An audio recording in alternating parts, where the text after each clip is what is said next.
So who am I? I'm Rowan North. I'm a freelance illustrator and art educator. You can find my stuff at rowannorthillustrations.org. I will drop that in the chat at the end. I focus a lot in illustration and using a bit and then some. Um, so we're going to talk about quickly going over some famous artists that they copied. Like they were people who copied as well. And we're going to go into basically how to get ideas and inspiration, learning through copying, and then copyright law. William, could you be so kind as to mute yourself? No one can hear you, but I can hear you breathe. No worries. Okay. So first off, Michelangelo, he actually started with a forgery of a Cupid from Rome. That was his first project, and basically he worked with a art seller who was like, "We can totally convince someone that this is real." Buried it in the vineyard and then dug it back up.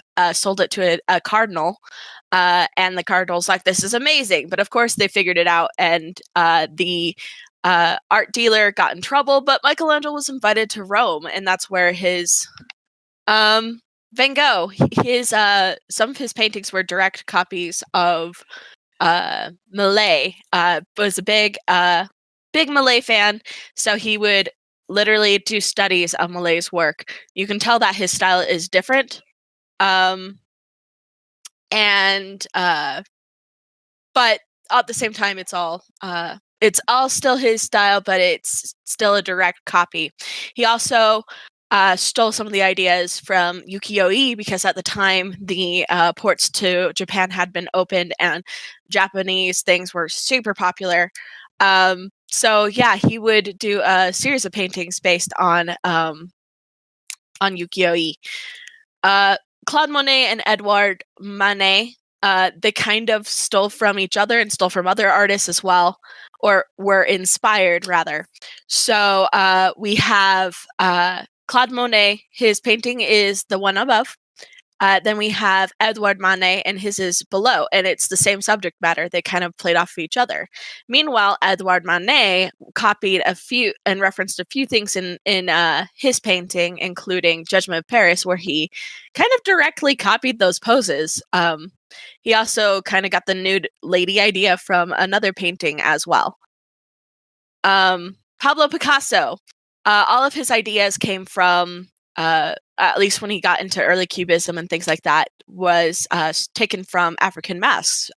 They started getting stuff from Africa and showing them in museums, and he really liked the weird shapes. And you can see that very specifically in the Demoiselles d'Avignon. This also was his I would say like direct commentary on popular art at the time. A lot of artists were kind of ripping each other off, and trying to push the line of what they could do sexually and things like that, trying to make like really, really scandalous talking points. And he did this in direct I wouldn't say opposition, but to make direct commentary on that. And it made a lot of those artists mad. So ideas and inspiration. This is another part of copy work. This is, I think this is like the first step. First off, it's important to know imagination works like a card file. This is actually from James C. Christensen. And I've used this quote in a lot of my teaching. Imagination works like a card file, rows and rows of little drawers filled with thousands and thousands of little cards. That is what our mind is like. Each of us has unique experiences, which makes unique sets of cards. When we were born, the cards are mostly empty, but everything in our lives fills the cards. The bigger our card catalog is, the more potential for imaginative thinking we have. Ideas don't come out of nowhere, is the point. Ideas come from everything we see, everything we learn, everything we experience. When those ideas are combined in particular ways, that's how we make new ideas. That's how we build ideas, and that's how we reference those ideas when we make art or writing or screenplay. So here's kind of examples of gathering ideas. Doing a mood board or inspiration board, which can be Pinterest, physical boards, and blogs. I have cork boards in my art room, and they have paintings that inspire me. So I always have something to look at when I'm working at my desk. And then I have a lot of Pinterest boards. I'm actually going to go into one here in a second, but basically it's how I get general feel for things. I get ideas for landscapes and things like that. This is specifically all from one person, and this was for a painting that I have been making, and I wanted to use this as reference. In fact, I think the painting is over here. Give me 1 second. Can you hand me that? No, that one. Yes. Thank you very much. So take a look at this. This is the painting I'm making with this mood board. So I can reference the kind of colors we are wanting to work with, the general mood, the outfit, the face. I have a few other boards with poses and things like that. I actually sketched out many poses to kind of get the sitting in a throne thoughtfully look right. So mood board to concept. Here is one of my mood boards, and we are going to take a look at it in person in a second here. There we go. So this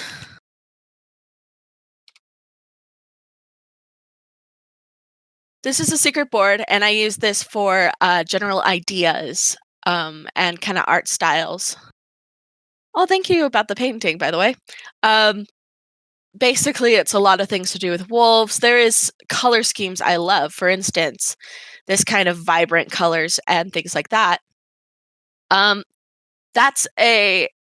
These are all things I use. And sometimes I go into, for instance, right here, this is kind of the face match. You could call it face match or face claims for what you want your character to look like. And I'm like, Aurora's hairstyle and Aurora's face is exactly what I imagine this character to look like. So if I'm referencing facial expressions and things like that, I actually go to Aurora, and I have a whole bunch of her face here. I also have a bunch of pictures of raincoats because the character has like particular outfits that I have her in. One's a red raincoat, one is a bomber jacket. And I have references for both. There's a little bit of different concepts for Little Red Riding Hood that other people have done to help give me ideas, keep me unique. I really love this kind of design. Very simple, kind of gory. And let me get to those raincoats.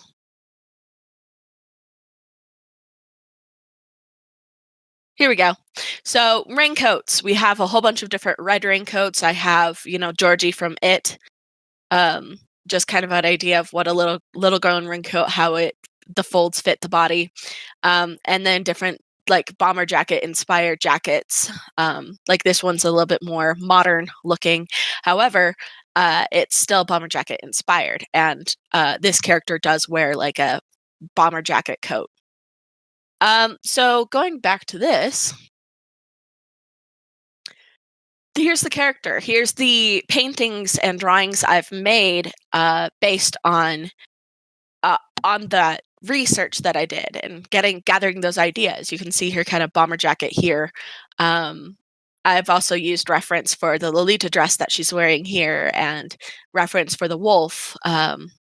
So you can see that there's a lot of things like the color schemes and stuff that I've taken from these ideas that I've gathered. So from inspiration to original art, I was really inspired when I was younger by Vocaloid, and so you can see references to the things I like in these in the drawings I did during that time, and even now. So you can see direct reference from Vocaloid. I'm not going to play the video, but you can see like the face, the hood, the kind of cityscape behind me. This was a self-portrait in 2011, so I was in high school at the time. Please go. Okay. So the next painting I'm going to talk about that I've gotten inspiration from, there was this short film called Karn that I watched, and it's really good. It's a little bit about the just about getting what comes to you. And this color scheme and everything and the mood of this, I ended up using for some pieces. Here, Leroy Amour, I did this my first year of college. You can see like even the kind of boy's face is similar color scheme, that dramatic, similar. It's still different, like it's still my own work, but you can definitely see that there's inspiration for it. I even revisit this piece later, although I don't like this piece nearly as much with this one, with my own character. So I will pull from those ideas again and again. Next, Vocaloid, again, Circus of Dark Woods. This was a popular art style in Tumblr era. And I still use that art style today. As you can see here, this was 2019. And I still kind of reference that. Okay. Here's another piece that I did in 2018, and it was, you can see definite ideas from this video here, although I'm not going to play that, with the glowing fish. I also kind of took ideas from James C. Christensen, where he always had fish in his paintings to show like wisdom or a sense of wonder. Flying fish. Here's one of my most recent pieces. And I was actually directly inspired by the color scheme in B&A Brand New Animal, where they have a whole fight sequence in cyan and magenta, and it was really cool. So those are some ideas for how I get inspiration and how I kind of apply that. The next, we're going to talk about learning through copying, and then we're going to go into copyright after that. So a few ways that you copy to learn. The first one is tracing. I don't know about you, but I traced when I was younger. I did trace a few times, but it taught me particular things. I would be on Elfwood. I don't know if any of you remember that or are old enough to remember. And I found this picture of a girl with this really flowy dress, and I ended up tracing that, and it actually helped me know a bit more about like how to draw a cartoony style. And yeah, there was actually a class that I took where they took the Japanese paintings, like ink work, laid it down, put a rice panel over it, and you would have to copy it exactly the same line width by how hard you pressed on the brush. And there's no other way to learn that without the technique that the teacher gave you. Even professional artists back in the day, they would use camera obscura to copy their own work. And basically what camera obscura is you have a dark room or a dark panel, and you have one little pinpoint of light. And I don't know how the science works. Kiana says, I still trace for practice or even my own photo references. It always felt like I'm cheating. It isn't. I mean, a lot of artists would argue like, oh, that's cheating, but there are a lot of artists out there that I know. I know one in particular that takes 3D landscapes or models the characters in 3D, then poses them, and then copies that and traces over it to make their illustrations. As long as it's a certain amount of different, and we're going to talk about that, that's the important thing. And if it's your own reference, that's totally fine as well. If it's your own photos. Anyways, camera obscura. So you have one point of light, and it reflects the view from whatever that hole is pointing at into the room. It projects it onto the wall. Upside down, mind you, but there were artists that definitely used camera obscura to make their paintings. Figure drawing, life studies, and landscape paintings. Let's be real, you are literally copying from life. Whether you're copying from photographs or actual still lives. I took some figure drawing classes. These are actually figure drawings that I've done. That's copying from life. You are literally copying what you see in front of you. Um, and in order to practice these, you can set up your own still lives. You can go out in the canyons or to nature and do plein air painting. There's also websites like Quick Poses, Land of Action, and Figurosity that allow you to have timed practices, which is really great. So the first one right here, this is before figure drawing class, and I love this piece, but there are some major glaring issues with her pose and her perspective wise. So for instance, I didn't know how shoulders work. Like I understand but arms like don't work that way. I would also put more curve in her back. I would give more curve to her legs. Also, I didn't know what her other hand was doing. Like, granted, I kind of obscured that other side of her arm, but I didn't really plan that through as well. This one on this side is a very similar pose, a very similar idea, but I have way more curve to the back, way more like you can feel way more movement. You can see both arms. I actually kind of figured out like this isn't perfect, mind you. Like I still have improvements to make as far as working with the figure and stuff. But I feel like the shoulder makes way more sense. And the legs, they do too. There's so much more movement here, and I really can thank figure drawing classes.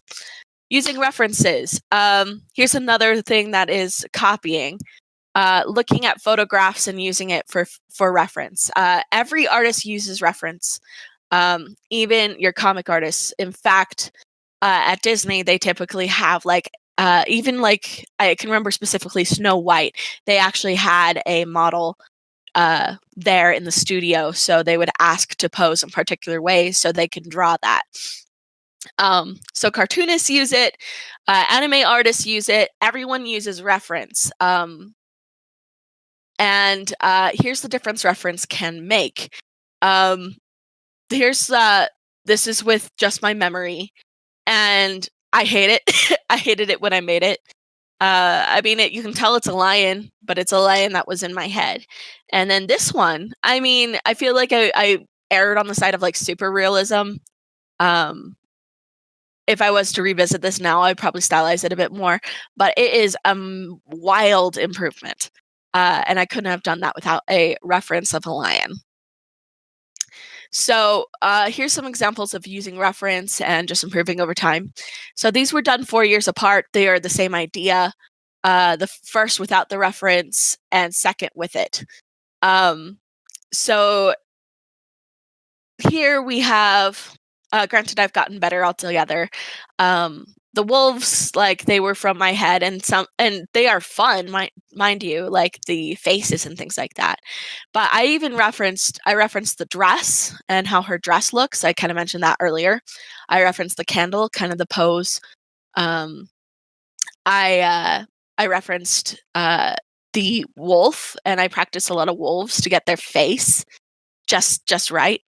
And then I referenced the trees. I actually copied Arthur Rackham, and I did what they call artist studies. I copied Arthur Rackham's trees. He is one of the golden age of illustration. He's the one that you think of when you think Alice in Wonderland and Wind in the Willows. He is that illustrator. His trees have life to them, and I wanted that. I wanted these trees to feel alive. And I felt like I succeeded after I did those studies. Master copies. I kind of mentioned this with copying or making studies. This is actually something that I did in college, and I couldn't find a better photograph of it, and I apologize. But the idea is you are practicing the technique of the master. You are trying to copy this one-on-one. You saw it with Vincent van Gogh. The same thing for these classes. This one was impossible to copy personally because it's half digital. He did a lot of digital touch-up and stuff for it, but I did my best. And I did learn a lot. Even the in the olden days, they thought that it was a true show of skill if you were able to copy one of the masters and copy the painting and it being unrecognizable, or like it's hard to tell the difference.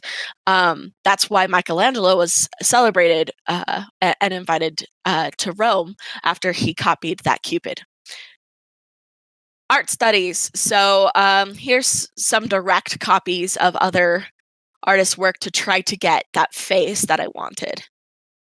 So I copied Robert from Dream Daddy, Big B Wolf from The Wolf Among Us, and then used the elements of both to make something new. Here's another artist studies.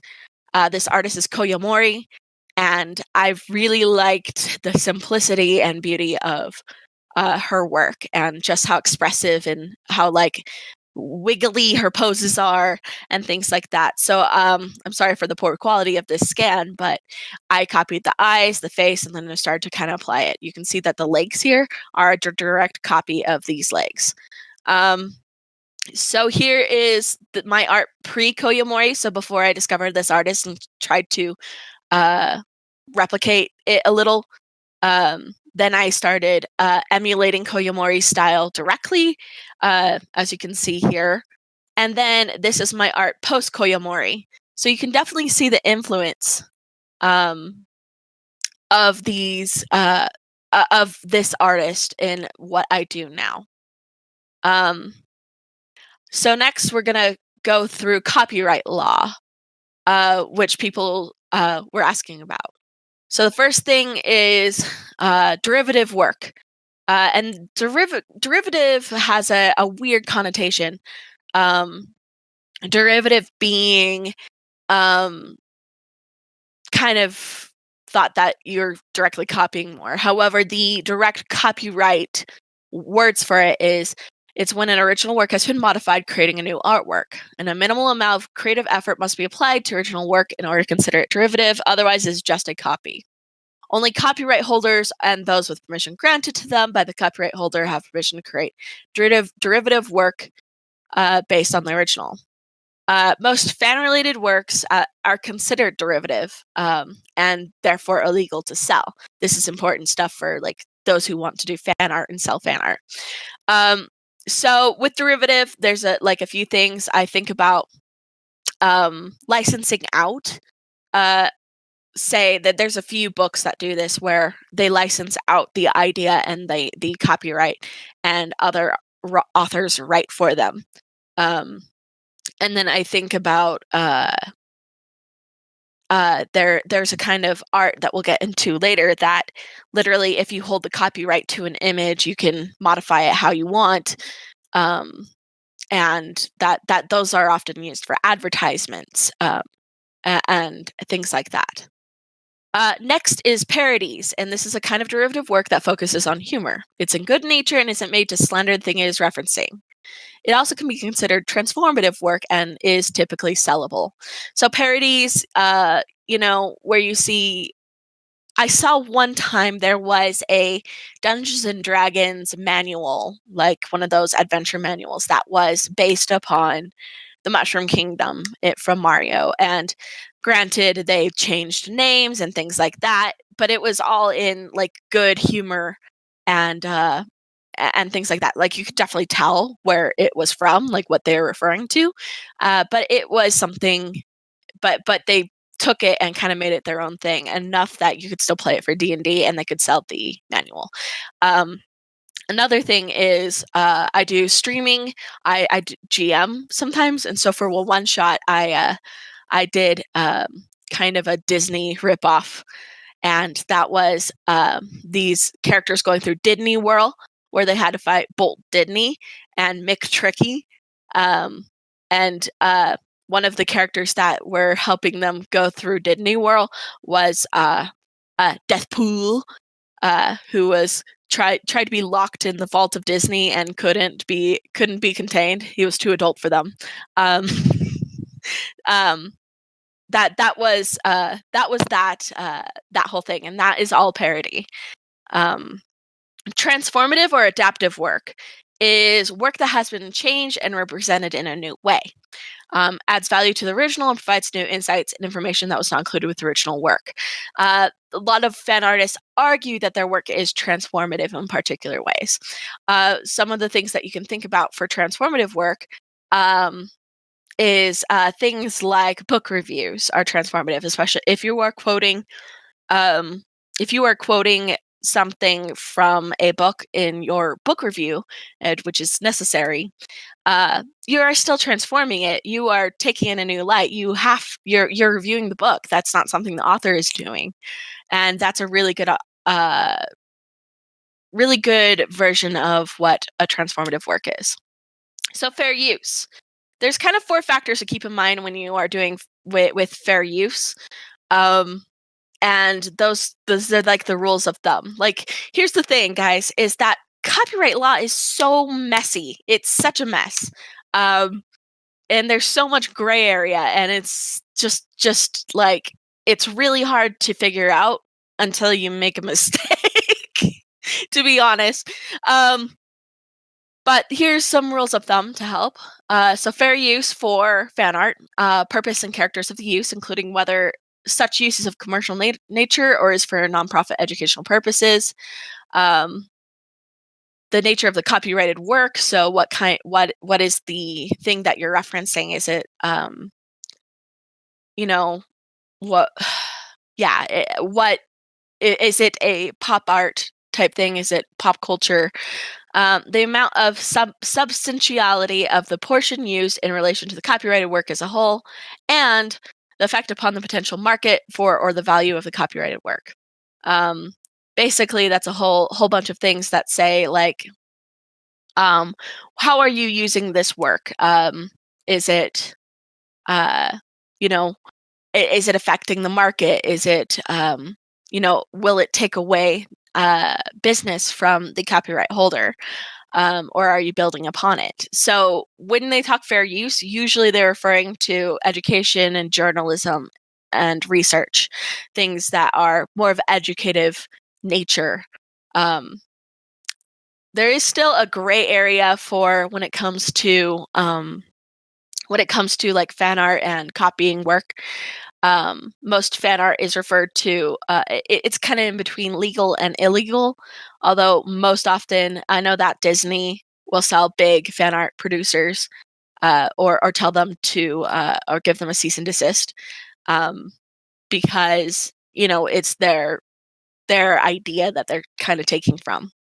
A lot of a lot of fan artists think that their work is like, they consider it free advertising for the big IPs. So like saying, "Oh yeah, no, I'm celebrating Legend of Zelda. This is for the audience of Legend of Zelda. I'm helping people get excited and continue to be excited about Legend of Zelda." But if you're doing a smaller creator and you're copying or doing fan art for them, that might take away from their own market. They might have their own fan art store, make their own T-shirts. I think specifically about, there was a whole bunch with Undertale back then. I think Toby Fox has kind of lightened up and has since allowed people to make fan art and sell it. But for a while, he's like, "Please don't. Like, I am a small indie creator, and I have my stuff in my store. So, if people are buying this from someone else, they're not buying it from me."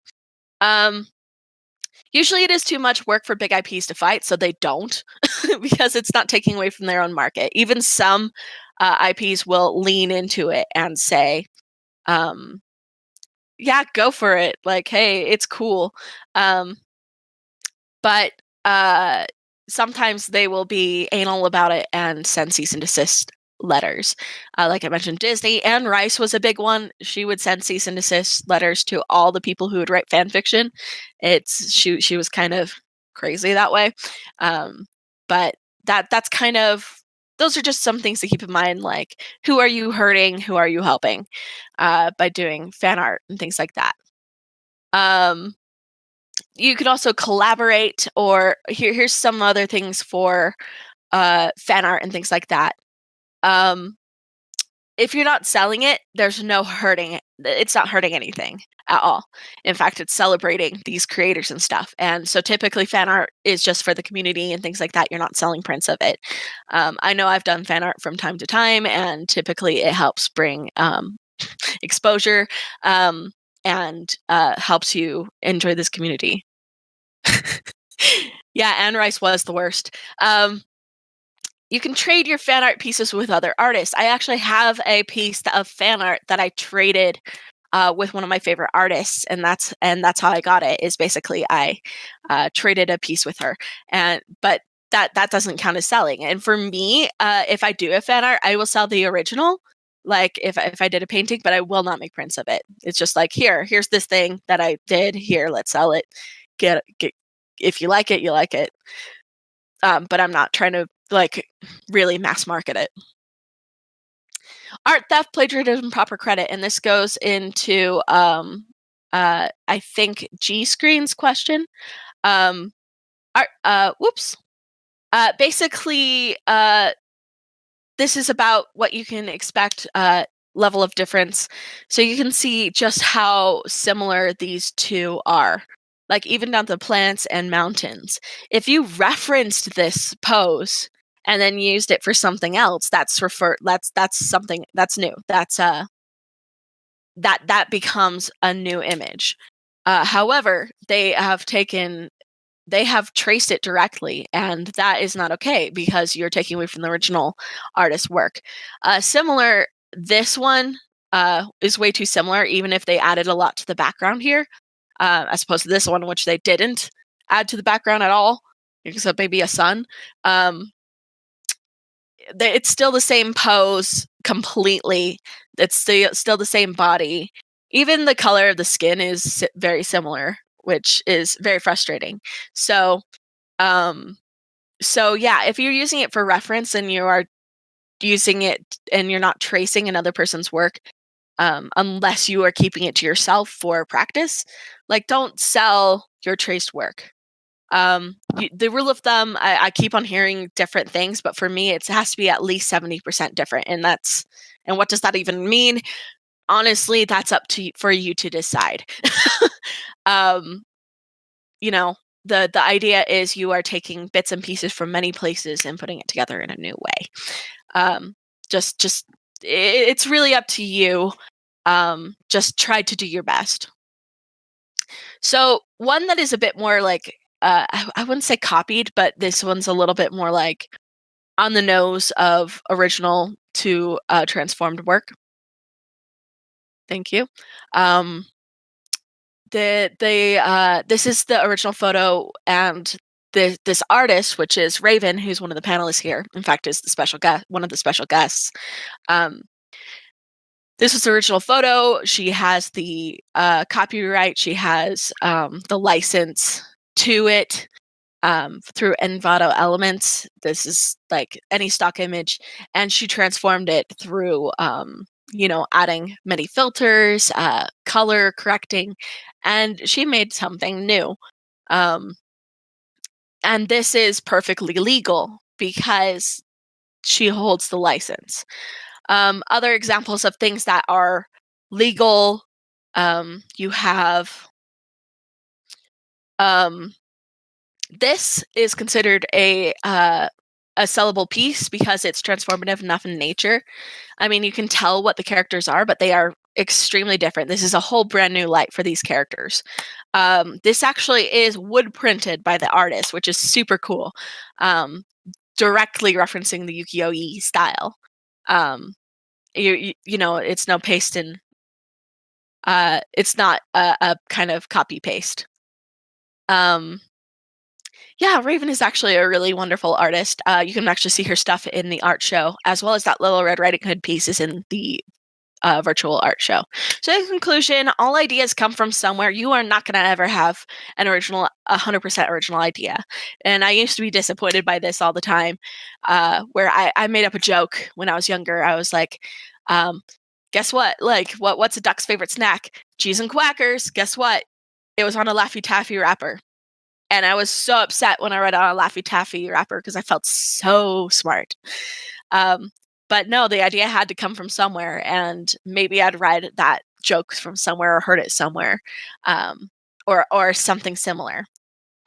Studying artists is how we improve. You aren't going to improve unless you are studying and copying and learning from and taking ideas from other places. I can count so many different artists that I have taken many ideas from. I have a whole wall of art books back there, um, that I take elements from and get ideas from.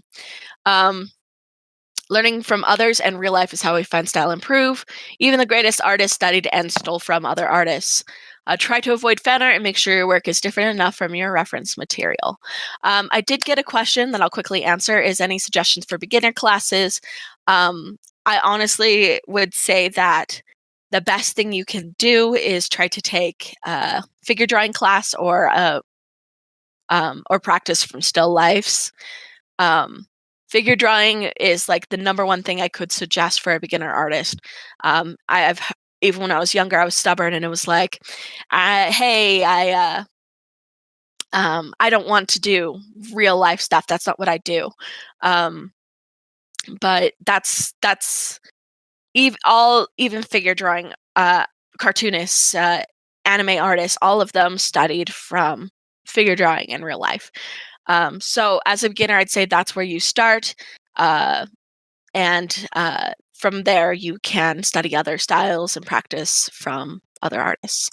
And I think that's everything I have. Where you can find me next is I have a panel right after this in this same room. And then you can find me at rowannorthillustrations.org, like I said. And I have a link tree if you want to find my social media and things like that. It's just linktree slash Rowan North. And then I have a lot of resources. So guys, let me know if you actually want this to study this video. I can share it with you guys if you want.